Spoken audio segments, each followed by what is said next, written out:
OCT হচ্ছে গিয়ে optical coherence tomography. মানে এটা যেমন আমাদের ব্রেনের জন্য সিটি স্ক্যান করা হয়, এটা চোখের স্ক্যান।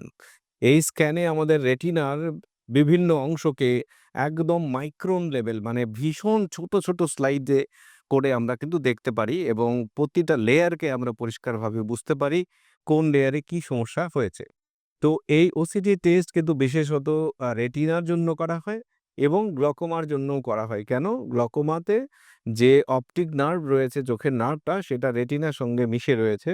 সেই রেটিনা এবং অপটিক নার্ভ এই দুটো ডিজিজের বিভিন্ন অংশকে আমরা পুঙ্খানুপুঙ্খভাবে দেখার জন্য ওসিটি টেস্টটা করা হয়।